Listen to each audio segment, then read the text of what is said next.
Bueno, Alexis, buenas tardes. Muchas gracias por venir esta tarde y compartir con nosotros un rato de tu tiempo.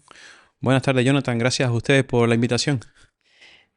Alexis, ¿podemos empezar sabiendo un poco de cómo es tu relación con el mar y cómo llegaste al sector naval y cómo fueron esos primeros pasos?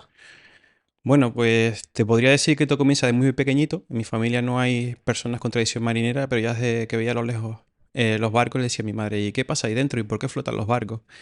Y poco a poco fue creciendo esa curiosidad hasta que estudié máquinas navales aquí en Santa Cruz. ¿Vivías aquí en Tenerife Sí, sí, de pequeño? sí, soy de Weimar.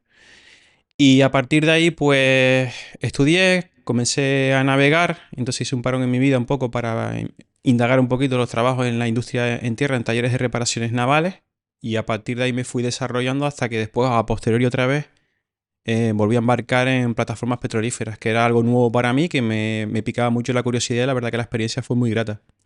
O sea que hoy vamos a tener una visión 360 del sector naval, porque tenemos hoy como invitado a alguien que ha conocido el sector desde el lado del armador, navegando, Sí, que después se fue a los astilleros a llevar proyectos, incluso a dirigir algún proyecto de reparaciones de plataformas petrolíferas, que después engancha con uno de los drilling contractors y te vas de tripulación o de equipo de proyecto, también incluso con las dos facetas en sí. algunos drilling contractors y ahora por último estos últimos años dentro de la formación del sector abriendo la puerta a nuevas generaciones. Pues sí, la verdad que es una experiencia grata que me ha facilitado mucho la tarea a la hora de, a mi labor como docente de formación profesional, pero siempre, quiera o no, en mi tiempo libre pues sigo vinculado con algunos proyectitos en el sector naval. Ajá. ¿Y cuáles son las diferencias? O sea, ¿es exactamente la misma cosa o es la misma cosa mirada desde de diferentes ángulos? ¿Cambia con el ángulo en el que se le mira? Todo gira en torno al barco, pero cada uno tiene su, digamos, su papel y su peso específico. Cierto es que me fue de gran ayuda haber estado previamente en el lado del cliente, como marino mercante, cuando después pasé a reparaciones navales, inspecciones, etcétera, me ayudó a entender muchísimo más rápido cuáles eran sus necesidades y sobre todo entender cómo funcionaban las cosas. Y creo que de las primeras veces que nos conocimos fue en la plataforma Eric Raude. Cierto, Tú trabajabas para Samaconas, para los cierto. astilleros de Samacona, y en aquel proyecto, parte del proyecto lo hizo Samacona, parte del proyecto lo hizo Asticán. Creo que esa es de las primeras veces en las que nos conocimos personalmente. Yo creo que hace ya, pues estamos hablando 2013. del año 2013. Tengo mala memoria para muchas cosas, pero para los proyectos, como algo que me encanta, sí los tengo ahí grabados a muerte. Sí lo recuerdo entrar. Ahí la verdad que fue un proyecto atípico, puesto que el armador se fue a muelle comercial, no suele suceder, y él decidió quién entraba a trabajar y quién no.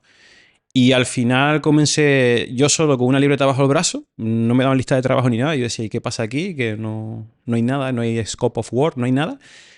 Y terminamos siendo 120 personas. Y a Hidramar también, pues por suerte. Ahí te empecé a ver a ti de vista, hola y adiós, y también cogieron bastante trabajitos.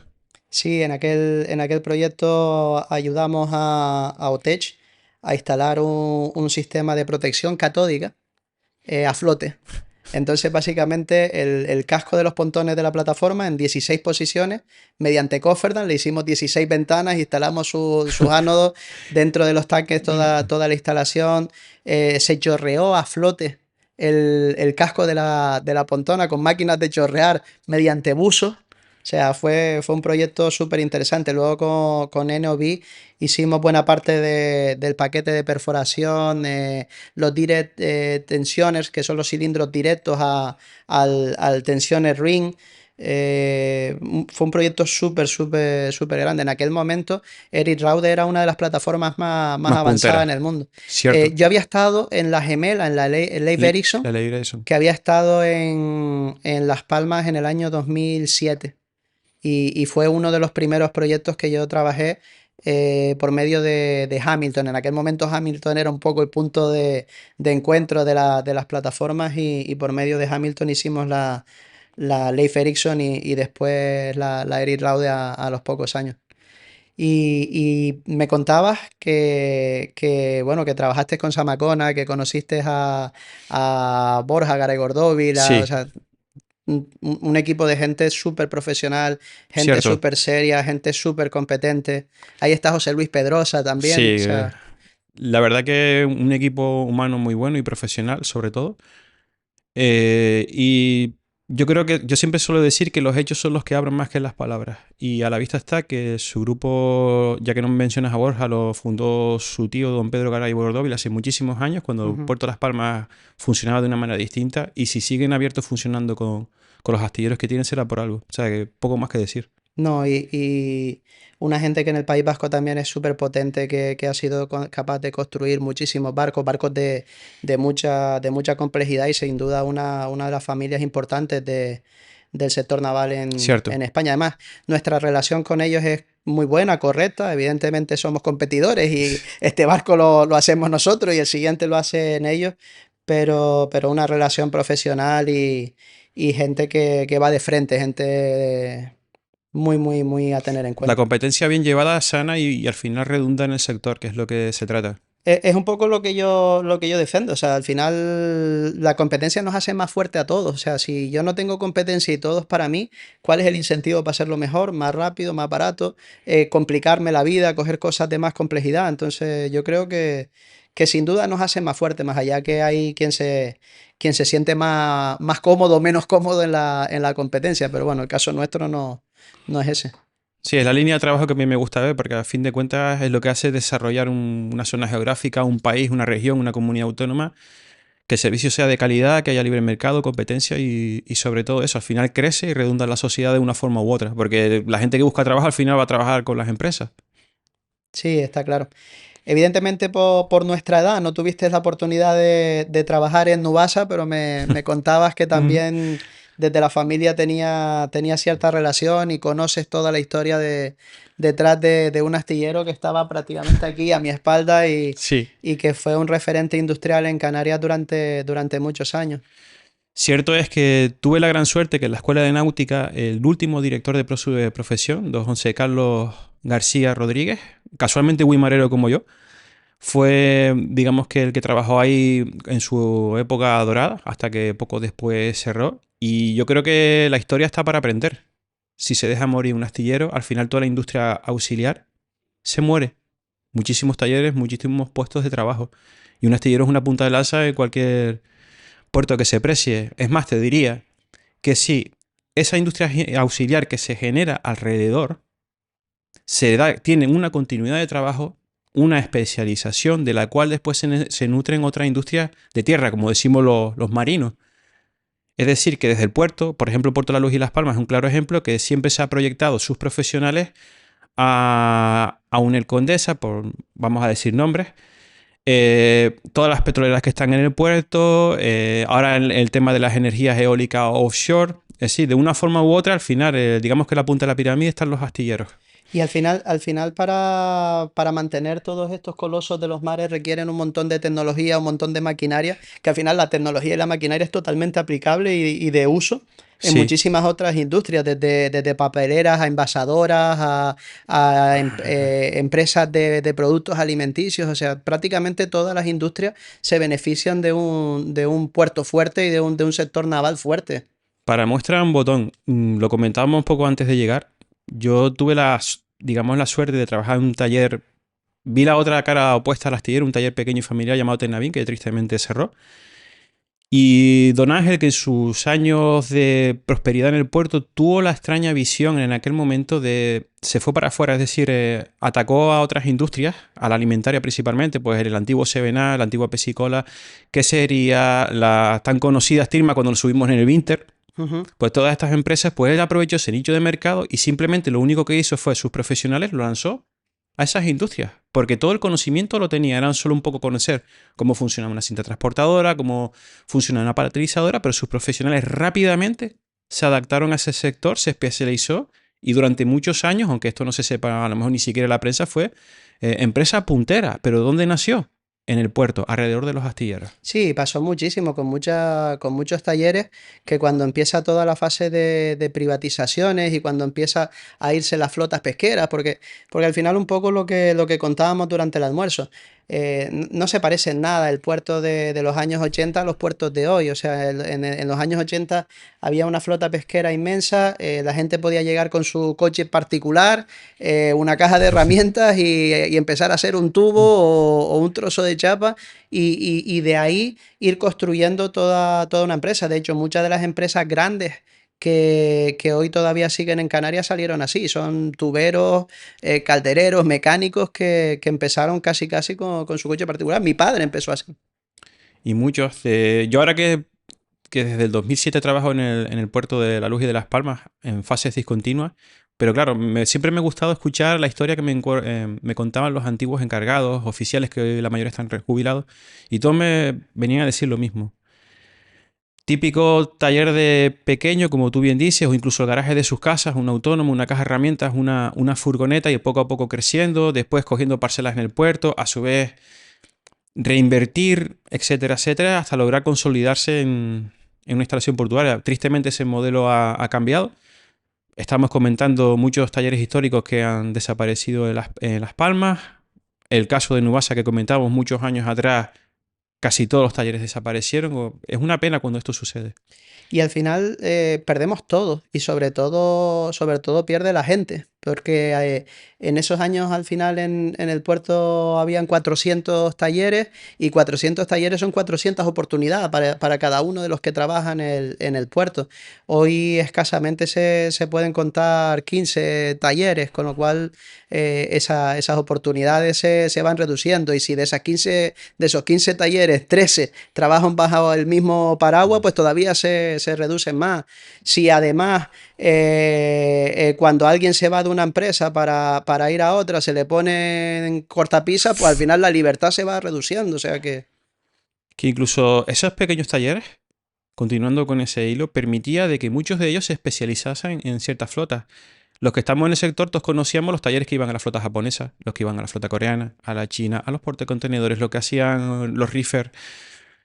Buques de carga general, obviamente, pues iban a morir a los astilleros, pero digamos que alrededor comían esas industrias auxiliares que se especializaban y le daban un valor añadido al puerto que creo que fue una de las razones por las cuales, en cuanto empezaron a desaparecer más otras cuestiones, muchas de estas flotas se marcharan. Por ejemplo, la flota pesquera que acabo de nombrar casi queda de modo testimonial y era ujú. una fuente de riqueza para el sector. Sin duda que es algo que deberíamos cambiar, que muchas veces burócratas y gente que realmente no es del sector, desde la administración, pues con la intención de aumentar la seguridad, o no se dan cuenta el impacto que tiene el exigir a cualquier trabajo que se vaya a hacer un barco, un proyecto de un ingeniero, un plan de prevención de riesgos Ujú. laborales, o sea.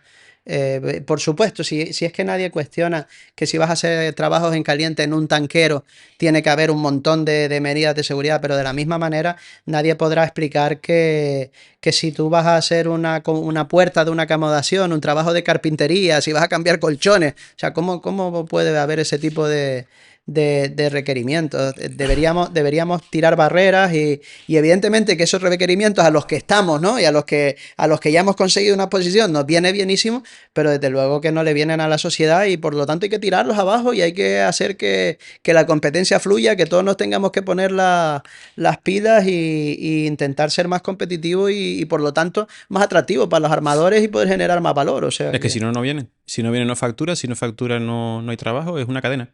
Yo sobre ese tema sí podría decirte que desde el punto de vista de taller pequeño, como fue mi última experiencia, a día de hoy el poder acometer una obra a flote sería casi inviable, porque tendrías que tener una persona en plantilla para preparar a lo mejor proyectos que te salen esporádicamente, con lo cual vas a tener que pasar por las grandes empresas que sí disponen de, digamos, de estos técnicos que te pueden generar documentación y demás, y después tú lanzarte a bordo. Pero claro, ya tienes que pasar por ellos, donde obviamente ellos aplicarán su margen, su beneficio industrial, y eso te va a reducir competitividad. Y eso, Desde mi y, humilde... y Ay, eso no, perdón. y eso no es abrir la competencia, porque eso es forzar a la gente a que tenga que ir bajo un paraguas. Y de verdad, el progreso está en abrir las Yo creo puertas y que todo el que, mundo vaya y compita. O sea, dicho de una forma muy simple, para los que no sean del sector, ahí se genera un embudo. ¿Cómo lo haría yo? Yo le daría la vuelta al embudo. Desde mi humilde opinión, El filtro tiene que estar en la administración, es decir, y no en la administración cualquiera, sino los técnicos que aprueban los trabajos que se generan en el puerto son los que tienen que decidir dónde y cuándo se tiene que generar ese plan y dónde no. No hacerlo, como tú dices, de una forma muy amplia y genérica para cualquier tipo de trabajo que pase X horas amarrado. ¿Sabes qué pasa, Alexis? Que eso exige que los técnicos que están dando los proyectos estén 24 horas revisando los temas que de verdad se están haciendo, mirándoselos en profundidad, y es justo de lo que carecemos. Entonces, bueno, al final un poco esas son las consecuencias y los motivos por los que estamos cosechando las situaciones que observamos. La gente piensa que yo todo esto lo hago por beneficio personal, o sea, yo, si fuera inteligente, lo que debería hacer es callarme. O sea, yo ahora mismo soy uno de los tres que está bien posicionado, que siempre, sea la complejidad que sea el trabajo, yo voy a poder acudir. O sea, que yo, cuanto más regulaciones se pusieran, si fuera egoístamente y solo por mi interés personal, encantado de la vida que sigan en esta línea. Lo que pasa es que uno tiene más propósitos vitales que no solamente el económico. Al final, para qué ganar dinero? Pues también el ganar dinero es para ganar libertad, y libertad de decir lo que uno quiere y de hacer lo que uno quiere. Y a mí lo que me apetece es que los puertos vuelvan a ser un polo de economía, y ya sé que me voy a tener que poner las pilas y voy a tener Claro. que competir y lo voy a tener menos fácil, pero seguro que la sociedad en general se va a beneficiar de esa competencia y de que nos tengamos que tirar a mordidas. Es que aquí hay dos cosas. Aquí digamos que desde mi punto de vista como técnico, y más después de haber pasado la experiencia, no solo navegando, sino en astilleros de Samsung de Corea, con su estándar de seguridad, navegar con plataformas, como técnico te puedo decir que seguridad lo primero siempre. Pero creo que habría que darle una vuelta en ese aspecto al modelo para ser más competitivos. Porque sí, estamos bien posicionados en el medio del Atlántico y todo lo que tú quieras. La competencia más lejana por el sur es Sudáfrica, por el norte es el Mediterráneo, pero el sector no espera por nadie. Y si se pierde competitividad, al final la medida de querer facturar ya es una medida cortoplacista. Porque a medio y a largo plazo, si vas perdiendo competitividad, calidad en tus trabajos y no vas generando profesionales de calidad que se quedan estancados en estos embudos que hablamos, a medio y largo plazo, ni tú que eres el grande vas a facturar. Por supuesto, nos va a terminar perjudicando. Y otro de los grandes problemas es que al final, pues con muchas pequeñas regulaciones que hay en el sector, el incentivo para asumir mucha responsabilidad, para hacer trabajos de complejidad, para trabajar más duro, es perverso. Porque al final tenemos unos impuestos progresivos donde una persona que trabaja por horas o por metro de tubería o por pulgadas y que gana mucho dinero, su progresividad en los impuestos lo termina castigando, termina pagando un 45% de IRPF, y entonces esa persona dice, pero ¿para qué me mato a sacar rentabilidad? Cuando al final todos nos beneficiaríamos de que hubiera muchísimos profesionales y de que la mayor parte de los trabajos de responsabilidad se hicieran aquí, pero los incentivos están puestos exactamente en el sentido incorrecto. Es que es un tema que ya se puede extrapolar a otros sectores. El tema del tema de las tasas de imposición alta que se existe para el sector. Sobre todo para aquellos que empiezan, aquello el pequeño autónomo, que como bien decimos, la caja de herramientas, la furgona. Y al final vas a tener primero que pasar tener que pasar por el embudo de una gran empresa que te genere esa documentación necesaria cuando tú a lo mejor vas a hacer trabajo igual de seguro. Repito, soy siempre en pro de la seguridad y la calidad en el trabajo, pero tiene que haber alguien que filtre eso.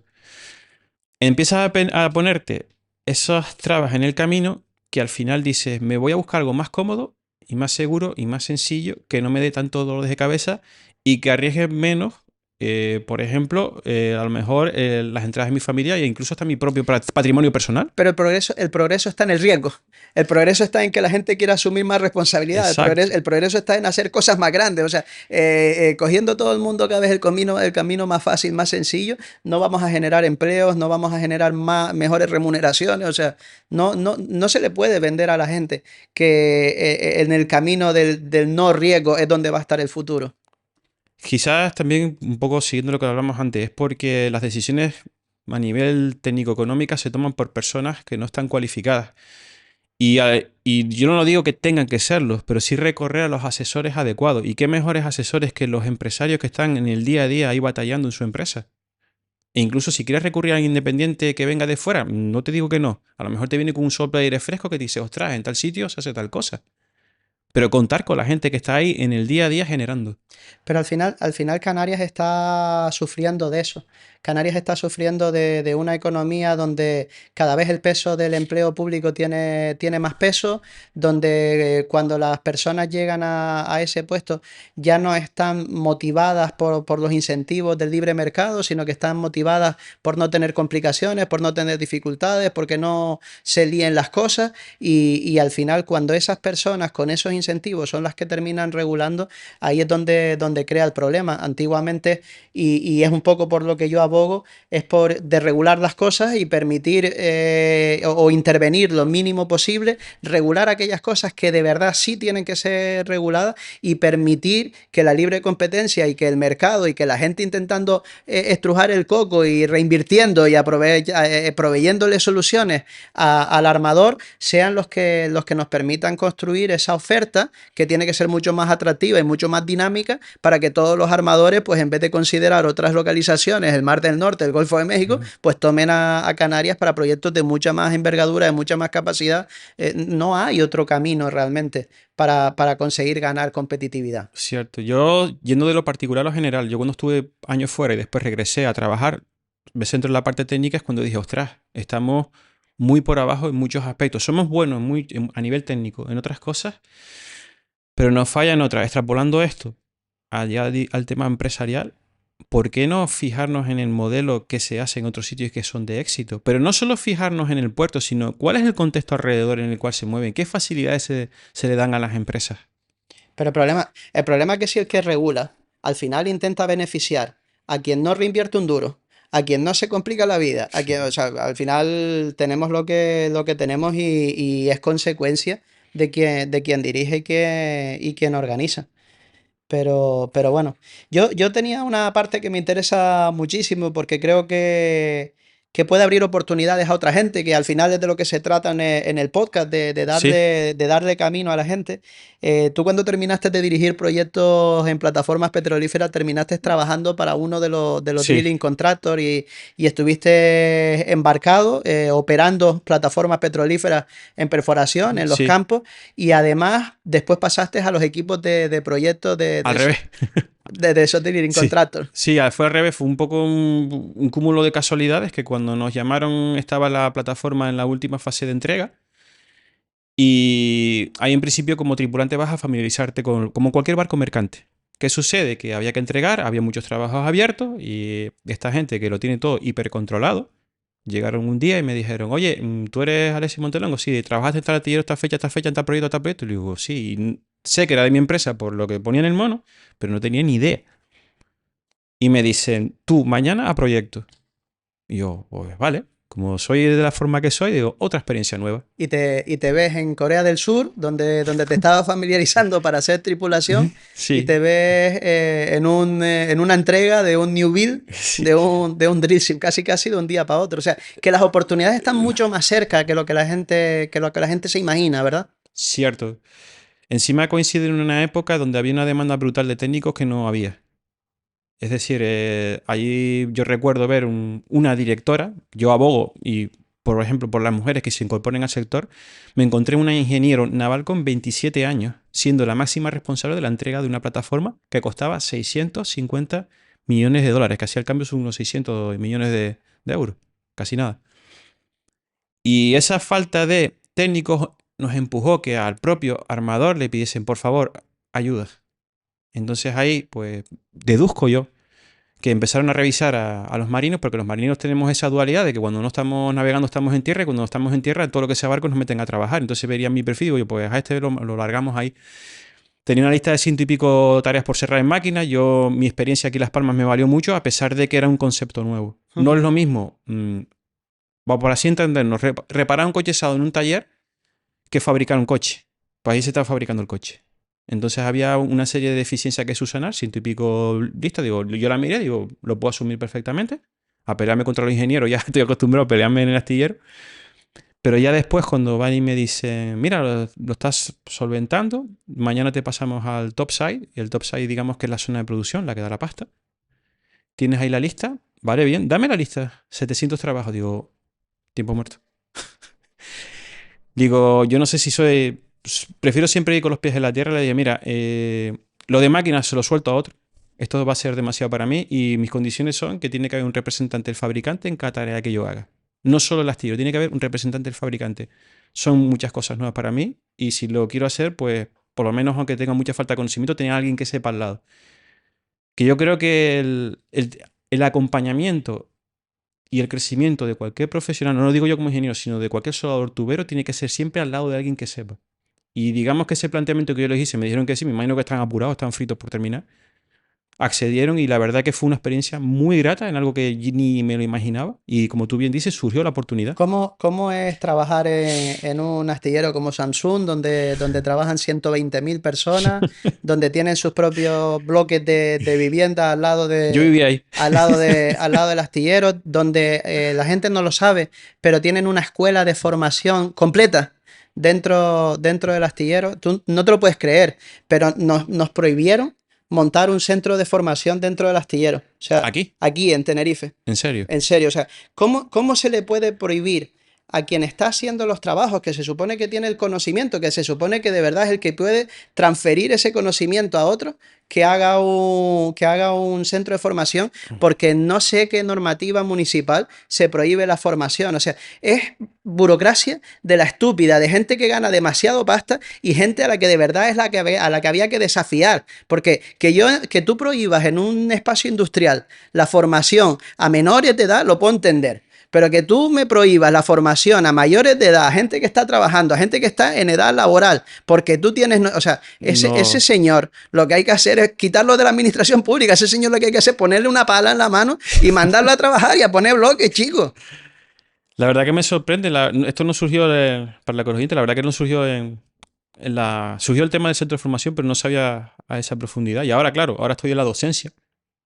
Acaba de entrar la ley del 24 de FP, formación profesional FP Dual, ya desde el primer curso, por suerte, 5 semanas a la empresa. En segundo se sigue manteniendo 11 semanas a la empresa, con lo cual lo que tú me dices no lo concibo. Hay una ley nacional para todos los centros públicos en el cual se promociona que la formación se haga in situ en la empresa, que es el modelo que lleva en Alemania con más de 30 años. Esto no se ha descubierto en España. Y tú me dices ahora que por una normativa municipal no se debe. Es que no tiene sentido. O sea, y luego que son gente que está intentando dirigir un sector que no ha estado en un jodido barco en su vida, ¿entiendes? Y que no entiende las necesidades del sector. Tú tienes una formación profesional dual en la que tú coges un chaval y le estás dando los primeros pasos de su carrera. Y esa cometido, la formación profesional dual la hace, porque es que no puede ser la responsabilidad de un centro de formación profesional directamente proveer los super profesionales que hacen falta en este sector. O sea, un barco tiene cientos de equipos fabricados en cada uno de los países. Tiene depuradoras, tiene bombas, tiene de todo tipo, con una complejidad inmensa. Entonces, no se puede encargar a los centros de formación a formar a esos super profesionales. Pero el astillero tiene un montón de profesionales que llevan 5 años, 8 años de mecánico, de electricista, de soldador, y Exacto. que esa gente, con la ayuda de una formación de nivel superior, impartida por la gente que sí que tiene el conocimiento, se le pasa de ser un oficial de primera a un especialista en depuradoras, a un especialista en reductoras, ¿entiendes? Y eso es lo que de verdad sube el nivel, sube la remuneración. Pues no, ellos prefieren entregar cientos de millones de pesetas, millones de euros a asociaciones empresariales, a clúster y demás, para hacer una serie de planes de formación donde lo único que veo son foros y son eventos y son catering caros y muchas fotos y mucho periódico, pero ¿y dónde está el empleo? ¿Y cuándo vamos a generar algo para la gente? Yo la verdad Entonces, que son cifras que a nivel de profe desconozco y a nivel en el que me muevo técnico y demás, me imagino que tú en el mundo empresarial, como estás a un nivel superior, conocerás perfectamente, pero sí te puedo decir algo después de varios años en formación. El modelo de FP Dual, digamos que los alemanes nos llevan tiempo de ventaja y demás, pero se basa en lo que era la antigua usanza. ¿Qué sucedía antes? Chaval que no quería estudiar. Y tú ahora, pues tú te vas a la construcción a aprender un oficio o te vas a un taller de reparaciones navales. Te ponía con un oficial y estabas años de pareja a lo mejor con un oficial. Y como tú bien dices, te ibas formando en el día a día. ¿Cuál es, digamos, era la carencia que ahora sí lo tenemos con la FP Dual? No había formación en PRL, no había formación en calidad, no había formación en normativa laboral, tanto derechos y deberes. Lo recalco bien porque siempre se habla mucho de derechos, pero poco de deberes, derechos y deberes, etcétera, etcétera. Yo creo que el modelo que hay ahora funcionaría perfectamente. Ahora, lo que tú me dices, si existe hay un dinero y no se gestiona como debía a la formación, eso No, habría que no, hacérselo mirar. te lo digo más grave, te lo digo más grave. El centro que iba a construir el astillero era sin ayudas públicas, era financiado 100% con capital privado. Ah, vale. Y no fueron capaces de movilizar la normativa urbanística para permitir que nosotros, a profesionales que ya están en el sector, le podamos subir el nivel para poder incrementar el nivel de complejidad de las reparaciones que se afrontan y por lo tanto las remuneraciones salariales de esa gente. Es que es así de triste. O O sea, sea es que no se pedía ni un solo céntimo para poder construir ese centro de formación. Es que se hacía con capital 100% privado, mientras aquí destinan millones de euros a asociaciones y clústeres, ¿entiendes? sí. O sea, es que no hay por dónde No, cogerlo. Esa yo es la por, gente que no, nos yo dirige. por Esos defecto. son la gente que dice que velan por los canarios. Joda. Es que como estoy en formación pública, ya me saltó el chip de enseguida, dinero público se gestiona está, pero si, No, no, si no, son no. 0 euros a Capital, contribuyentes, capital privado. ¿dónde Capital está privado, el...? modificar. Pero es desde el punto de vista de Pero, la pero, ingeniería, de normativa, de, yo qué sé, de PRL, ¿en pero base a qué? te digo más, Alexi. O sea, Por qué fue la negativa? porque Concretamente, la, a nivel técnico, que sí me La movió mejor. negativa, la negativa concreta a nivel técnico es porque la ordenanza urbanística de Santa Cruz de Tenerife no permite un centro de formación dentro del puerto. O sea, no tiene ningún sentido No, que tú quieras proteger que este es un sector industrial y que niños no estén por aquí porque se mueven máquinas pesadas, te lo compro. Ahora, que tú prohíbas todos los centros de formación, no, es directivas y regulaciones hechas por gente que no tiene dos dedos de frente, no tienen dos dedos de a frente. ver, hasta dónde... Pero te digo una cosa, además de eso, no somos un caso único. El otro día estuvo aquí Ida Stier, que nos visitó, que sabes que tiene el centro de formación de Taliarte. Ida se gastó más de 60.000 euros en abrir un centro de formación en Granadilla y al final se fue aburrida por la misma regulación porque le dijeron que era el sitio adecuado, alquiló una nave, la empezó a acondicionar y cuando fue a conseguir las licencias, no había forma de sacar las licencias porque no tenían centro, no tenían autorización para formación. Ahora, FEMEPA en Las Palmas, en el Cebadal, en un centro industrial y no sé qué, dando formación. O sea, esto es el mío sí, y el tuyo, pues no, para un lado hago la vista gorda y para el otro simplemente prohíbo que se pueda invertir en mejorar la cualificación de nuestra gente. O sea, esta es la gente que nos dirige, Alexi. Este es el drama que sufrimos en los puertos y que la gente no tiene conocimiento. Hombre, yo sí te puedo decir que estoy familiarizado con el tema de formación, pero en el sector público, y con lo que tú me dices no lo comprendo. Desconocía esos casos, pero no lo comprendo, porque en la formación profesional entras con 16 años. Es decir, de los 16 a los 18, según la ley eres menor de edad. Entonces, cuando tú te vas a incorporar a la empresa, la FP Dual, firman tus padres para formación. Pero dice que no se permite formación en el puerto. Vale, vamos más allá. Un chaval que no decide estudiar con 16 años y se quiere incorporar a trabajar en el puerto, firma a sus padres, sí. ¿Se exponen o no se exponen a los mismos riesgos este chaval de 16 años, bien sea formación pública, bien sea formación privada, o bien sea porque por su cuenta y riesgo empieza a trabajar sin estudiar? No son los mismos riesgos a los que se enfrenta a que me atropellen, a que me rapten, ya siendo exagerados o lo que sea. ¿Son o no son los mismos riesgos? Por supuesto, sí. Nosotros tenemos un programa de formación profesional dual, pero nunca hemos tenido menores de edad. Siempre han sido gente de 18 Me años. estoy yendo al peor escenario posible. Sí, Si va por ahí, por lo que tú me dices. sí, sí. Por lo que a nosotros nos prohibieron fue por esto, fue por esta ordenanza urbanística. Pero ya te digo, una ordenanza que, bueno, se puede entender que no se quieran menores en núcleos industriales, pero desde luego formación para adultos no tiene ningún sentido. O sea, regule usted y ponga que yo no puedo tener un centro de formación para menores de edad, pero y luego, Pero ¿para qué está la administración? ¿Para generar oportunidades y facilitar la vida de nuestros no conciudadanos termino. o para crear problemas? Pues claro, si esto es algo que tú no sabes, vale, pero si esto es algo que ya tú tienes un centro en Granadilla que se perdió por esto, si ahora se ha perdido esta oportunidad en el astillero, pues oiga, póngase a trabajar un poquito, ¿no? Mm, Soluciónalo, mira a ver qué hacemos con la ordenanza esa. La ordenanza está para complicarnos la vida y para restarnos oportunidades. se pueden cambiar cada 2 por 3. Yo le suelo comentar mucho a los alumnos, y voy a intentar resumirlo. Un tal Aristóteles en Grecia dijo, al hombre lo mueven dos motores, un poco a modo de resumen de toda su teoría, le mueven dos motores, el interés y la necesidad. Entonces, al sector portuario, en tu caso, le interesa y lo necesita. sin Ahora, duda. ahora hay que hacerle la misma pregunta a la administración. ¿Te interesa o necesitas? Claro, y si a la administración resultara que lo que le está interesando es que sigan habiendo estos centros de formación y estas asociaciones empresariales donde se mueve muchísimo dinero y donde se sacan muchísimas fotos y demás, entonces eso es lo que nunca sabremos si ese es el verdadero interés detrás de todo esto. Pero bueno, no vamos a parar y vamos a seguir peleando por poder tener nuestro centro de formación propio dentro del astillero. De todas formas, algo que me importa muchísimo es las oportunidades que desde el sector naval se le puede abrir a nuestra gente. Ujú. Mucha gente piensa en poder trabajar en las plataformas petrolíferas y demás, y muchos lo ven como un camino imposible. Eh, Me gustaría un poco si nos puedes explicar qué son las agencias de reclutamiento Vale.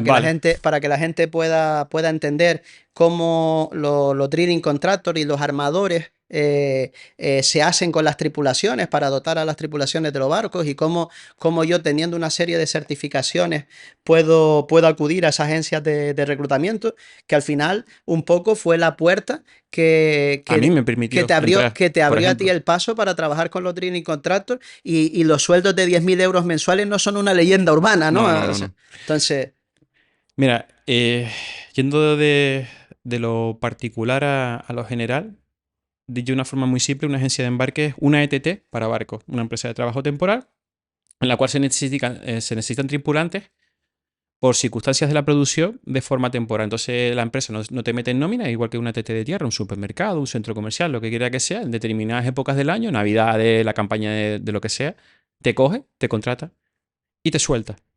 ¿Qué sucede? Pues no es ajeno a este sector solo. Es un trampolín para el cual tú te dejas querer, como dice el otro, y si muestras cualidades donde ellos se fijan y te hacen una captación. Fue mi caso, por ejemplo, no soy el único.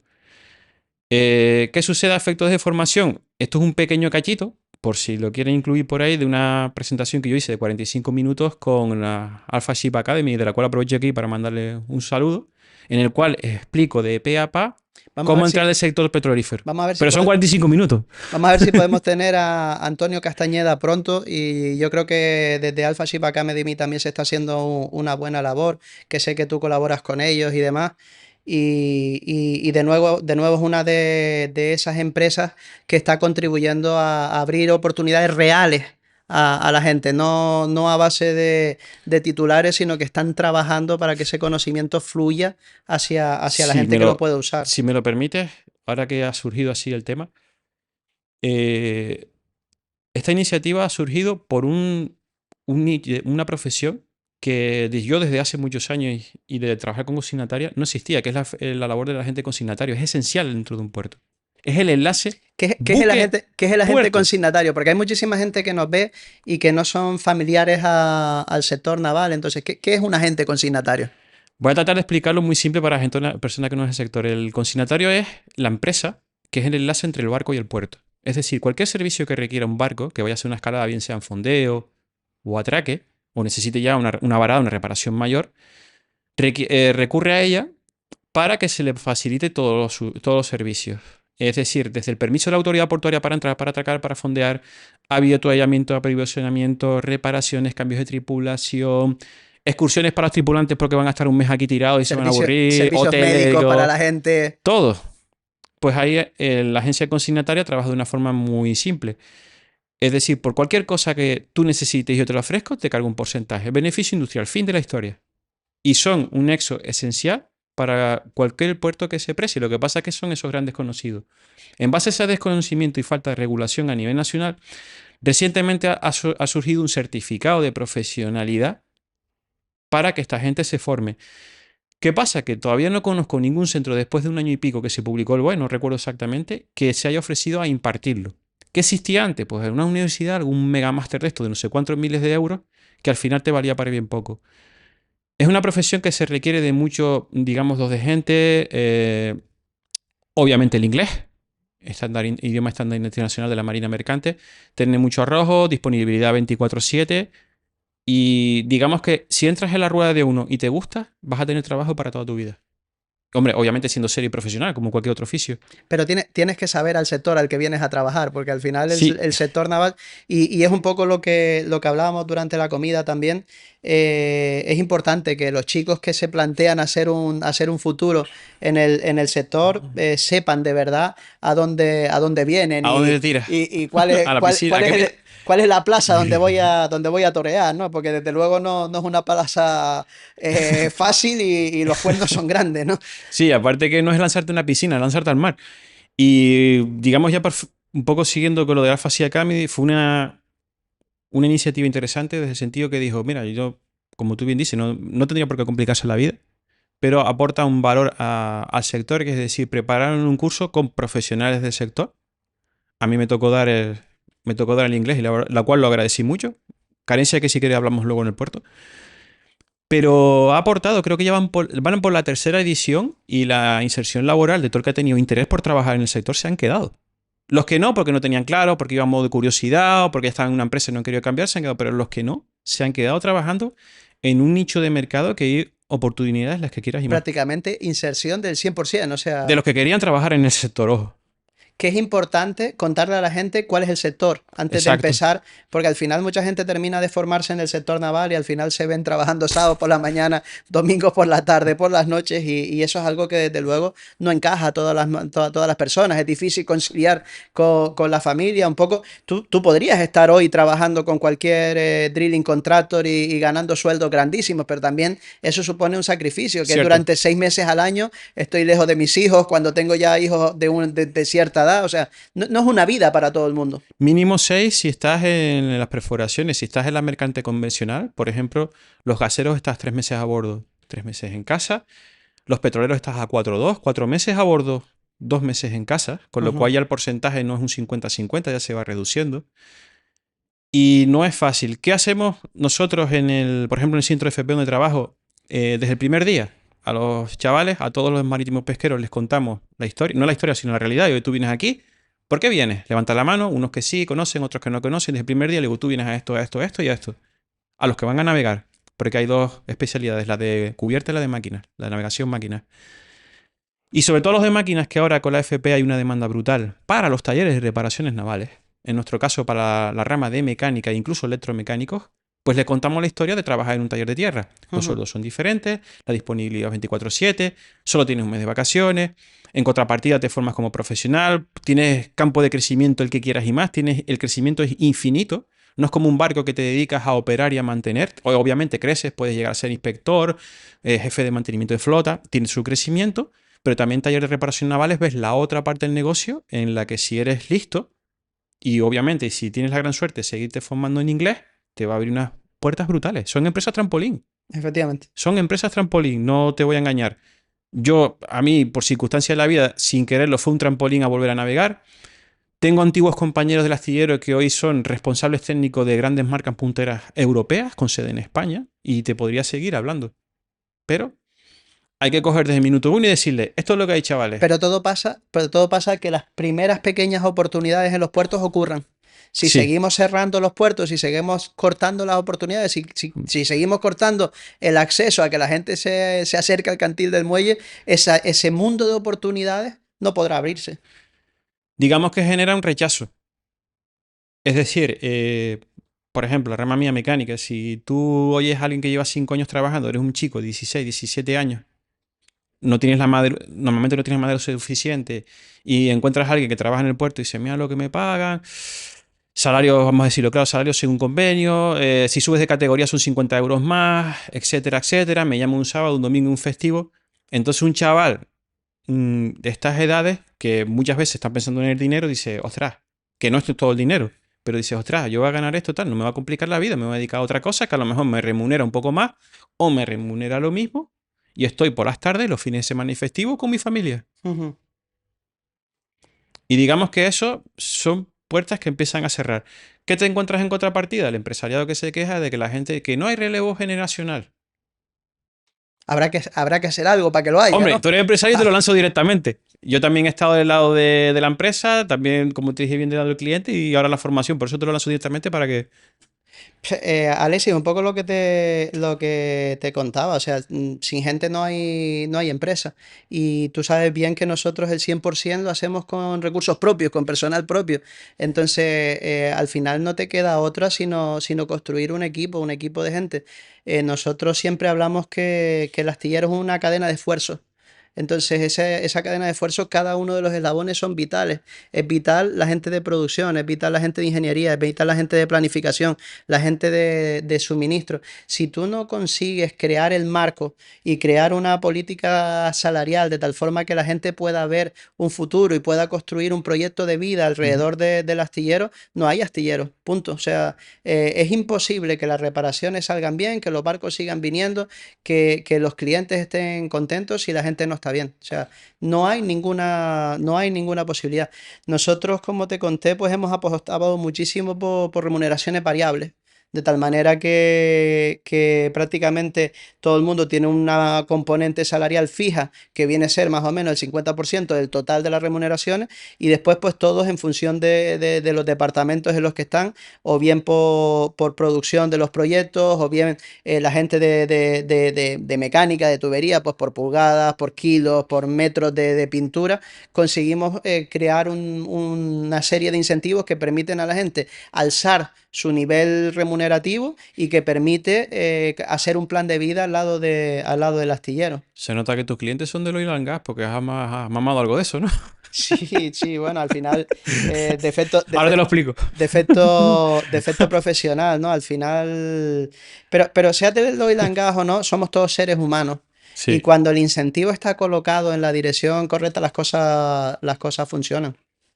¿Por qué te lo digo y así en tono de humor, que es como me gusta hacer las cosas? Yo, el 10% de mi sueldo era un KPI, Key Point Indicator en inglés, que es decir, vertido a el 10% de tu nómina a la productividad en conjunto de toda la plataforma e incluso algo que se mira y mucho, el cero accidentes a bordo. Ujú.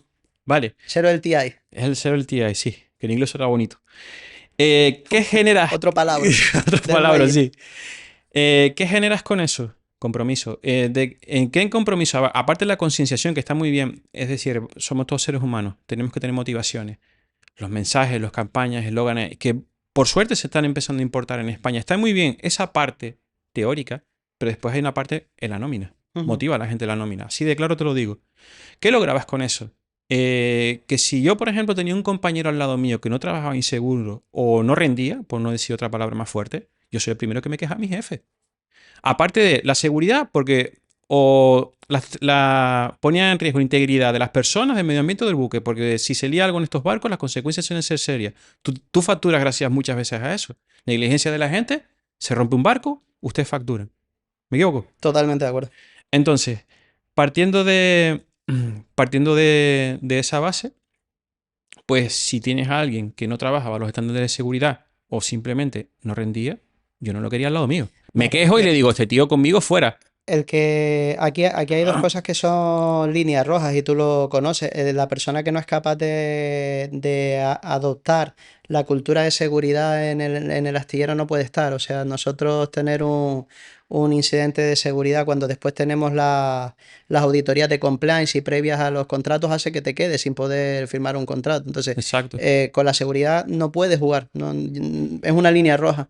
Y otra cosa que es fundamental en el sector industrial es el compromiso. Al final, un poco el tipo de relaciones que ocurren dentro del sector naval, dentro de un barco, dentro de una tripulación, es fundamental que tú puedas confiar en el que tiene al lado, porque es que al final entre nosotros es que tenemos que hacerlo y el compromiso es vital. Sin eso Yo no conozco otro camino. no hay otro, no hay otro.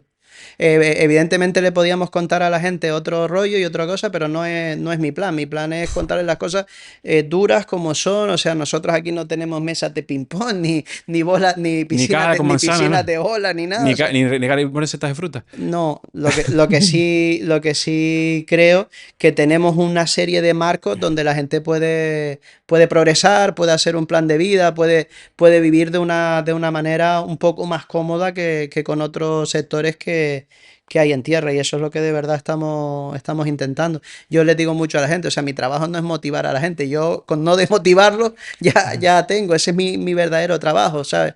No, no considero, la gente, el humanismo lo ha confundido un poco con el buenismo. Y yo creo que es importante también que hablemos y que lo expliquemos y que abiertamente manifestemos cuál es nuestra forma de entender la vida. Mi forma de entender la vida o el astillero es que nosotros estamos aquí para dar un servicio a un armador que va a salir de puerto y que igual durante los próximos 2 años no vuelva a puerto, perforando no sé cuántos pozos 1000 kilómetros Y, fuera de y costa. si es una FPSO, ni te cuento, que Por estamos eso, hablando antes. por ¿Cuántos eso, años se pega eso sin tocar por eso te puerto? digo, aquí no estamos un poco para estar haciendo partidas de ping-pong, o sea, necesitamos gente que tenga compromiso, que entienda la responsabilidad, o sea, tú imagínate que tú te vas a un FPSO como el que mencionaba.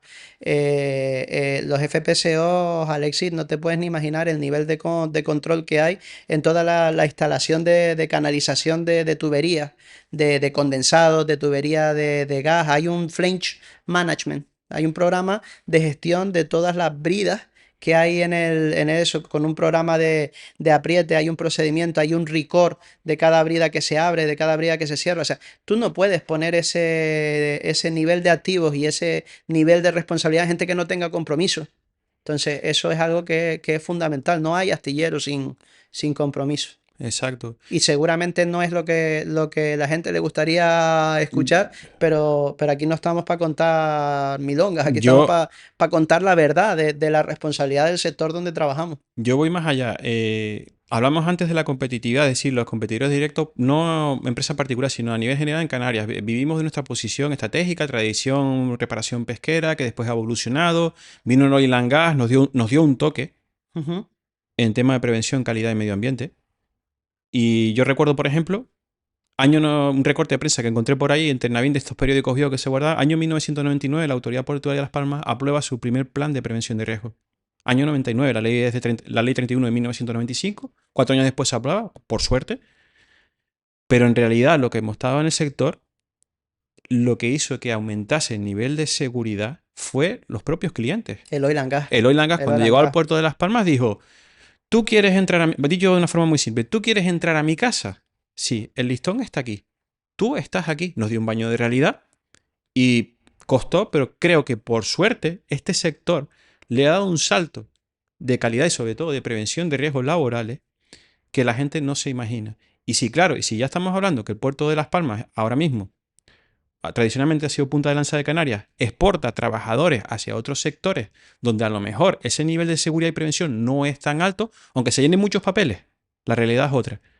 Esos trabajadores se llevan ese conocimiento y lo aplican en la obra, en el proyecto donde estén trabajando en tierra. Con lo cual, hay muchas veces que sin pedirlo, cuando nosotros en este tallercito mandamos gente fuera y la gente trabajaba con este estándar que marcábamos nosotros y decían los propios dueños de la factoría o los responsables del contra, ¿y usted por qué hacen esto? ¿Y usted por qué hacen lo otro? Porque los trabajadores lo han aprendido y lo han adquirido del oil and gas. Y se ha generado una cultura. Al final, Exacto. con el paso de los años, se ha generado una cultura. Yo me acuerdo perfectamente cuando impusimos el tema de tener el casco dentro del taller. Puf, chiquita pelea. Eso fue un drama, nadie lo entendía.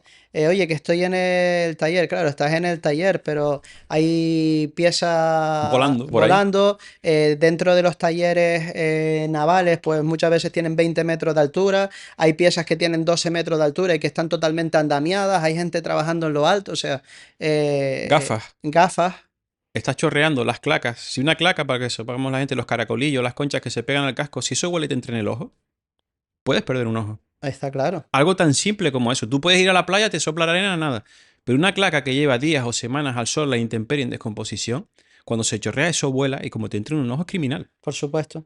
Pero bueno, gracias a Dios, yo creo que en esa materia sí se ha dado un paso adelante, no en todos sitios por igual. Desgraciadamente, en los últimos años hemos sufrido un montón de fatalidades en Las Sí. Palmas.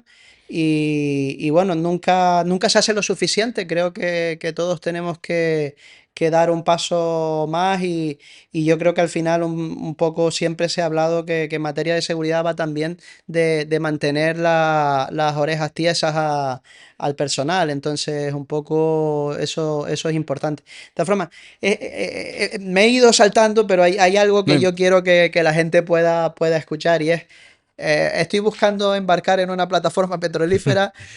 ¿Dónde voy? En Google, ¿qué busco? ¿Cómo puedo encontrar mi eh, primera? ¿Dónde pongo el currículum? Lo Crew pongo una Agency, vez, lo sí. pongo una vez, lo mando 1000 veces. ¿O cómo me hago para A conseguir mi ver, primer embarque? yo, Que yo, esta yo sé que va a ser una de las que más esta le va va a a ser, interesar a la gente. esta va a ser buena. Te reitero delante los enlaces si lo quieren poner luego por ahí, que ahí sí me explayo bien, pero sí decirte que yo aprendí a trompicones, lo primero, me cogí todas las perforadoras. A hostias se emprende, como mi amigo Es Alexis. verdad, como dice este hombre que hace un podcast bastante interesante. Es, Eh, es muy amigo mío, tengo muchísima amistad con él, es un tipazo. no, la verdad que hace cosillas curiosas y te lo voy a decir así muy natural, me gusta porque todo el que va allí sabe que se pone a que le reparta un poquito. Sí, sí, Y eso es sí. bueno, que la gente hable con naturalidad, que no haya cortapisas, que no haya filtros dentro de una educación y un respeto, pero que Sí. sea todo tan directo como estamos haciendo tú y yo ahora. Sí, sí, y que un poco que la información fluya desde otros ángulos, ¿no? Un poco aquel puerto que decíamos que se podía mirar desde el astillero, desde el barco y tal, pues que se pueda mirar también desde una serie de empresarios que vemos las cosas de otra manera diferente. Pero Agencia de bueno, embarque, agencia de oye, embarque. quiero mi trabajo en la plataforma. A ver, ¿cómo me lo hago? A ver, en primer lugar, para no extenderme mucho, las agencias de embarque, como decía antes, tú te buscas en internet, no cometan el error que hice yo de ir directamente a las perforadoras. Tú lo típico, manda un correo aquí con tu currículum y tal, es muy complicado. Salvo que tengas una experiencia previa en navegación. Te va a tocar pasar por el paso intermedio, por la empresa trampolín, Sí, que son las agencias de por la tripulación. ETT. Entonces, la ETT ahora mismo hay tres fuertes, aunque ponga Crew Agency o Crew Agency Manning. En España hay dos, pero son más genéricas, que toca la Marina Mercante, pero estas son más específicas. Te hablo de memoria Atlas Professional y la otra Spencer Odgen. Y otra que es un poco más generalista, que toca oil and gas, pero también se abre a otros sectores, es Fast Stream Recruitment, todas ellas con base en Aberdeen, que es lo más cerca que tenemos. Sí, sí. Lo que siempre se ha hablado, que Canarias iba a ser el Aberdeen del Atlántico Medio. Ojalá. Estamos todavía. Pues estamos Estamos todavía. ahí. Ahora te voy a hablar, te voy a preguntar de las oportunidades que Canarias no aprovecha. Pero vamos a terminar Vamos de por embarcar, partes, ¿no? vamos a hacer, vamos a Que vamos a embarcar. salir enrolados. Venga, son 5 departamentos, te lo digo muy rápido. Los de Marina Mercante pura y dura, porque no deja de ser un barco IMO, que sería el departamento de cubierta de máquinas. Ahí tienes que ser marino de universidad, si no, no entras. Y en todos ellos, nivel de inglés. Mayor escalafón, mayor nivel. No es porque sea un requerimiento del sector, sino es algo mucho más simple, que es que la seguridad a bordo toda en inglés. La cartelería, la megafonía, y muchas veces no se oye bien con todos los ruidos. Ujú. Pero se parte de la base que cualquier persona que está a bordo se expone a un riesgo. Entonces a ti te largan una megafonía y tú tienes que entenderla. Evacúa al punto tal, incendio tal punto. Si Lo que hay, quiera que sea, si inglés, hay, si number hay- one. si hay un chaval de 16 años que se está haciendo pellas en la clase de inglés, que se lo piense. Sí, por supuesto que sí, que a mayor nivel de inglés, más oportunidades. Ahora, descartados los dos de Marina Mercante, que sí o sí hay que pasar, nos queda el de Prevención Calidad Medio Ambiente, que eso es un hombre orquesta. Normalmente es una sola persona. Y Ujú. si estás en turno 24/7 te ponen un ayudante. Ahí la formación, por buscar un símil en España, es el máster en prevención en riesgos laborales. Lo que pasa es que el estándar del negocio tiene su estándar privado, que es el NEBOS inglés. Tú puedes tener el máster en España, sí, sí, muy bien campeón, hablas inglés, pero tú si quieres, tienes el conocimiento, pero el sector te exige el NEBOS. Si no, muy complicado. ¿Qué nos queda? La producción, lo que da la pasta.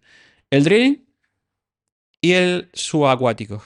En ambos casos es una formación pura y dura a bordo y por medio de fabricantes y formación privada. Cuando allá en los 60 empezó el drilling en el Golfo de México, en Estados Unidos, y a posteriori lo exportó el modelo a los noruegos, y los noruegos pasaron de ser pescadores a hincharse a ganar dinero, pues ya esos americanos cogieron los perforadores de tierra y los embarcaron. En aquella época empezó a perforar, pues le dieron un poco de formación náutica básica, y a partir de ahí ha habido un desarrollo. Se han generado academias privadas en su país, algunas en Europa y demás. Eso en cuanto al drilling.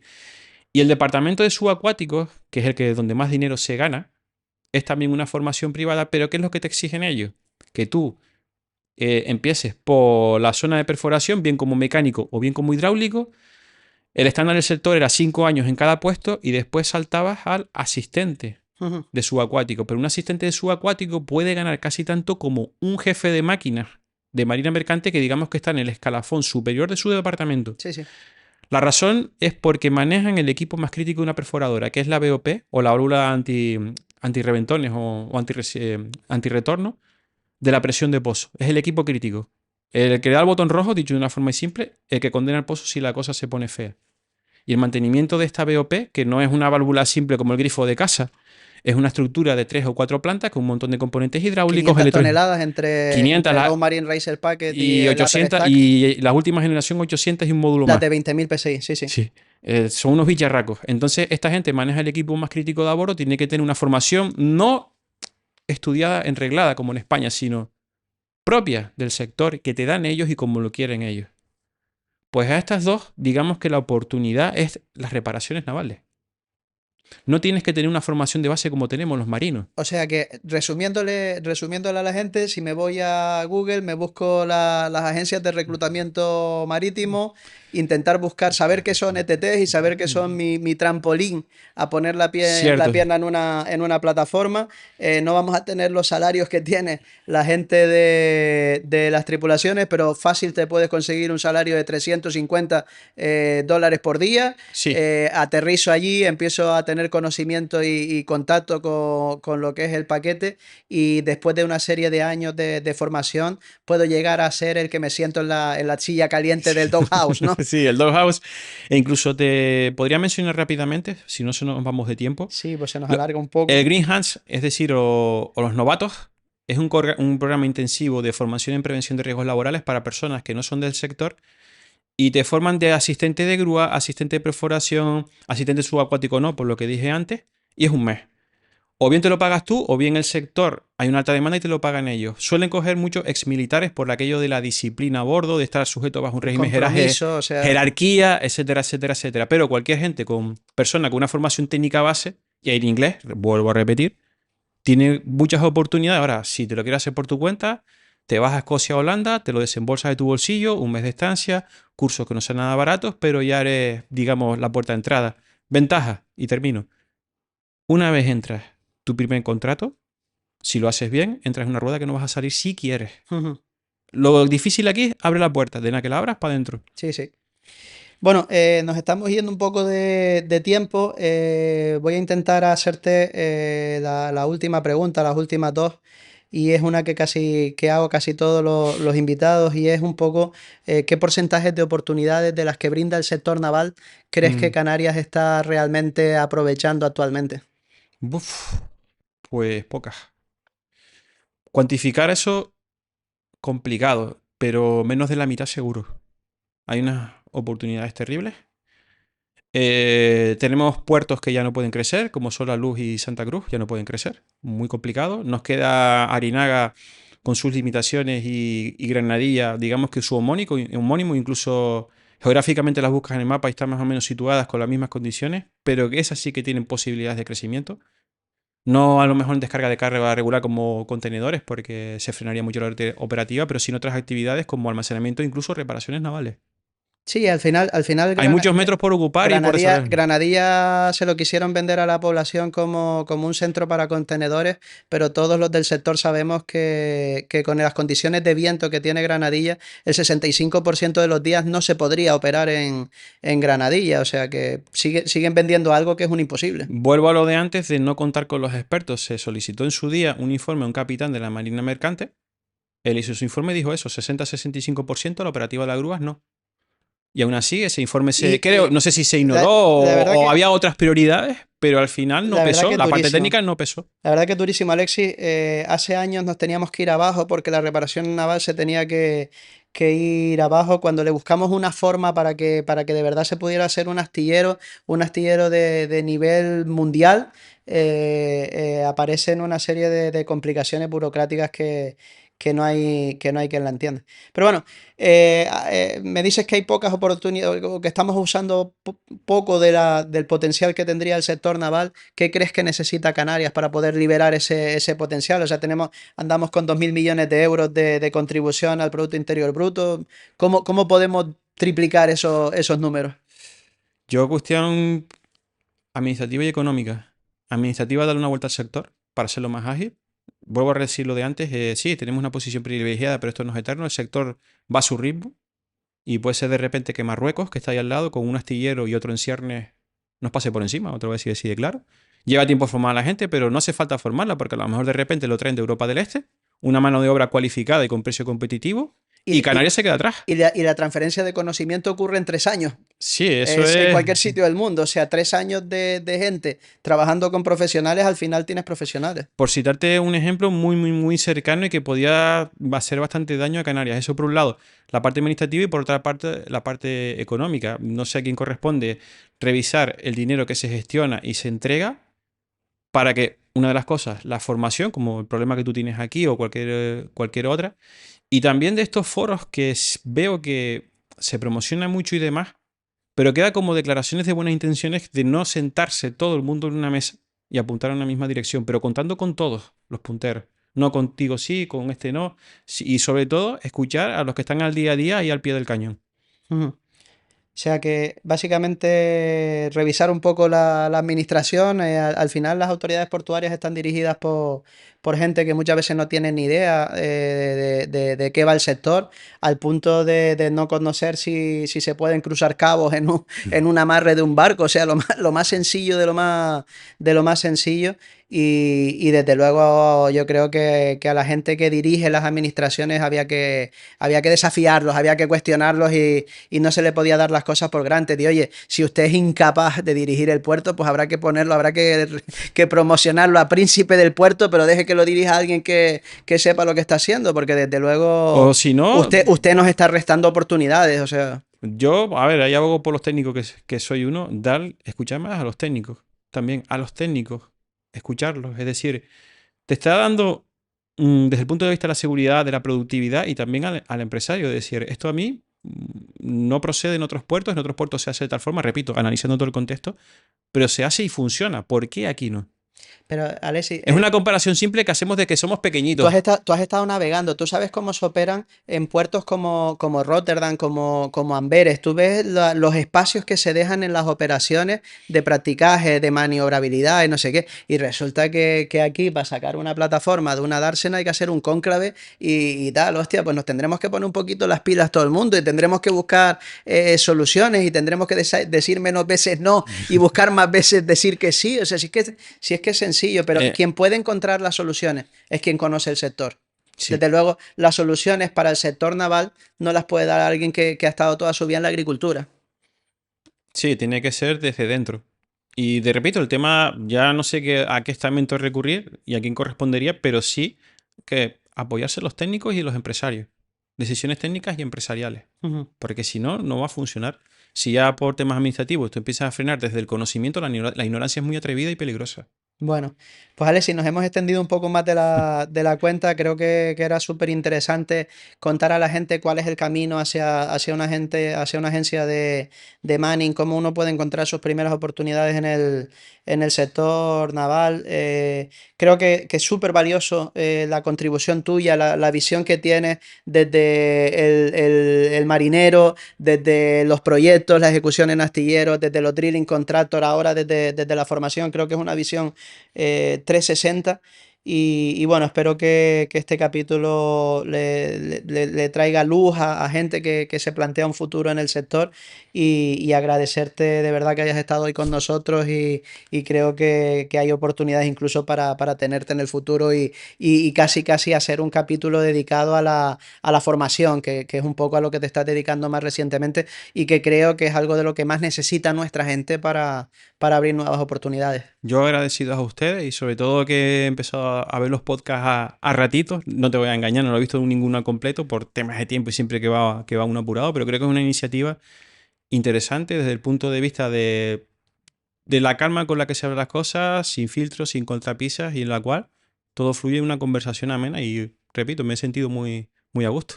Y Oja- el tema de la formación, lo poquito que sé y si puedo volver a aportar por mí, Ojalá sirva para que estos puertos puedan tener una mayor contribución para nuestra gente y liberar valor y riqueza que sin duda no sobra en esta tierra y tenemos que dar nuestra mejor versión sí. para que eso sea posible.